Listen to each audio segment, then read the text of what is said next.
Mickaël Kurgan, vous, comment ça va aujourd'hui? Ah bah franchement, Anne, comme on dit chez Sanofi, j'ai ma dose. Et je parle pas du vaccin, hein. Vous me direz, eux non plus. Bon, le contexte général est tendu, les gens s'énervent, certains appellent même à la rébellion, voire à la révolution. Oh, du calme, hein.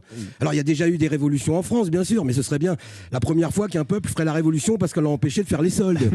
Alors bien sûr, on compte sur la vaccination pour arranger tout ça. Les labos ont promis de livrer plus de vaccins que prévu au 2e trimestre. On aura l'AstraZeneca, le Moderna, celui de Johnson & Johnson, le Sputnik 5, plus celui des labos Bayer. Bref, c'est comme d'hab. Quand on a besoin de vaccins, on n'en a pas. Et vous allez voir que quand on n'en aura plus besoin, on en aura plein.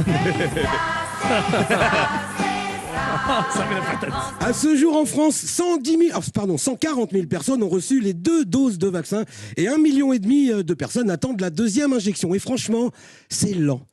Non, je trouve ça extrêmement lent. Et je suis antillais. Hein, donc, Non mais écoutez, le président Macron a assuré que tous les Français seraient vaccinés pour la fin de l'été quand même. Oui, mais il n'a pas dit l'été de quelle année.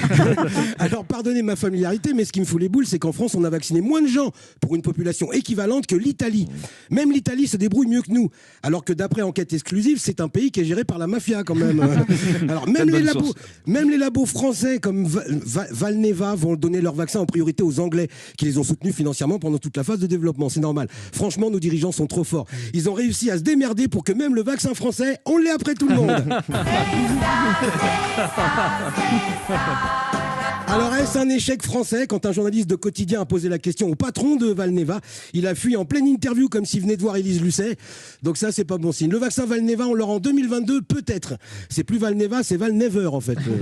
Et puis, pour les vaccins qu'on a déjà, comme le Pfizer-BioNTech, vous connaissez cette histoire de 6e dose?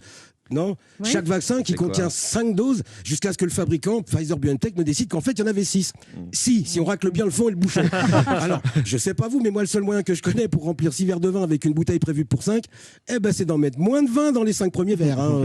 Je vois que ça. Alors, autre sujet d'inquiétude, ce sont les tests, parce qu'il y a des scientifiques chinois qui ont sorti une étude, et je vous jure qu'elle est vraie, Anne, qui pour une efficacité maximale des prélèvements préconise de ne pas les faire dans le nez, mais dans le fondement. Je vous promets que c'est vrai. C'est joliment dit. Au niveau du cucu. Alors, si on en arrive là, tout ce qui nous reste à espérer, c'est qu'il passe pas par le nez pour prélever. Non, parce qu'un écouvillon d'1,20 m, je sais pas vous, mais perso, c'est niette. Hein.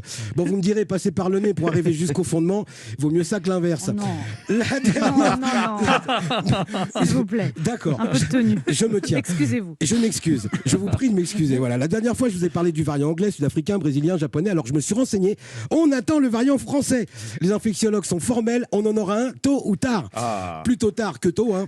On était en retard sur les vaccins, on était en retard sur le gel, on était en retard sur les masques. Il n'y a aucune raison qu'on ne soit pas en retard sur le variant. Et s'il en fallait une, voilà au moins une preuve de la régularité à la française.